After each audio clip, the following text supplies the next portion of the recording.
Well, a very warm welcome to Andrew Leake, all the way from northern Argentina. Andrew, could you tell us a little bit about yourself? Hi, Andrew Leake. I'm based in Salta in northern Argentina with my wife, Maria. I actually grew up here as a child. My parents and grandparents were Anglican missionaries. Although I'm currently working with Compassion International, I still have, because I'm still in Argentina, I still have a strong link with the Anglican Church here. I wonder, could you outline some of the issues that have been affecting local people, particularly in the area of access to land? Yeah, it's a very pertinent question because the diocese here in northern Argentina consists mostly of indigenous people, and they've existed here since before Argentina was created as a state.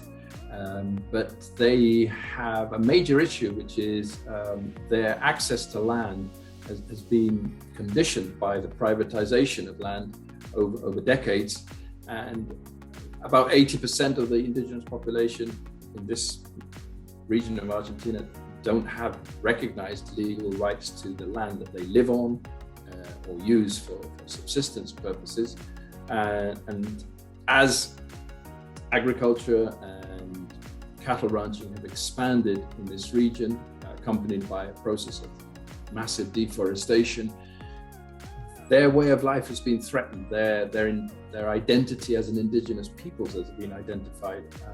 A lot of them have had to move to the outskirts of big cities, and many find it hard to make ends meet. I just want to explain a little bit of context to the indigenous population that we work with here in Argentina. So we're in South America, and across South America, the issue of access to indigenous land rights affects various countries, certainly Brazil. And here you can see on this map, areas of land that are shaded in, regardless of color, are territories either that belong to or are lived in or are claimed by indigenous populations.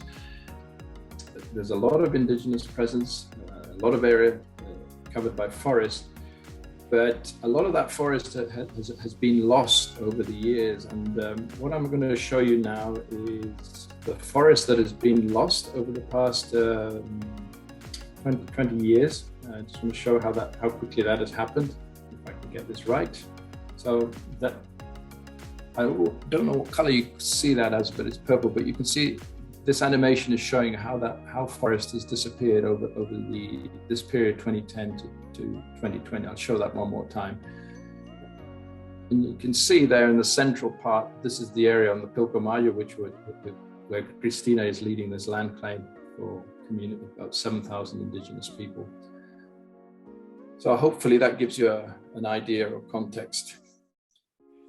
And there's a particular story around this, particularly up near the border with Paraguay. Would you like to tell us a little bit about that? Well, the indigenous population within our diocese is distributed over a broad rural area, but there's a group of communities along Argentina's border with Paraguay who have been claiming the recognition of their rights to that land since the 60s, and it's become a long drawn out process. It's become highly conflictive because there are criollos there as well who also have needs, and because it's a border, international border, the provincial state has been kind of reluctant to hand over rights in a very sensitive area. It's a border also with Bolivia.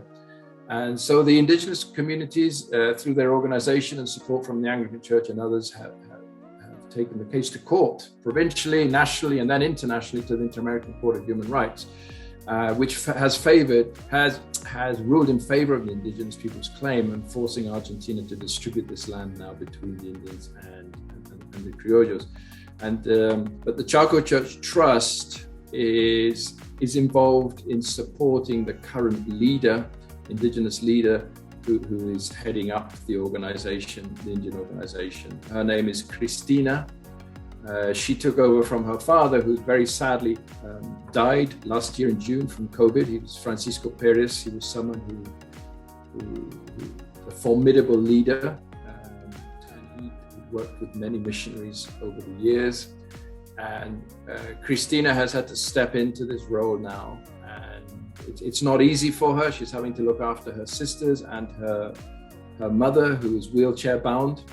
The Chaco Church Trust is supporting her by supporting her mother. One of the small things that we're doing for her right now, for example, is replacing a wheelchair. And by doing that, the Chaco Church Trust is enabling Christina to have more time and energy, if you like, to dedicate to this struggle for land rights or access to land.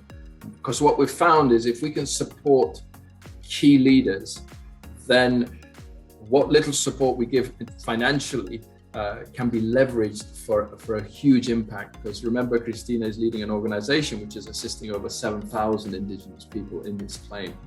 So yeah, that's the story I thought we'd share with you today. It's a human interest story. So thank you for your time today.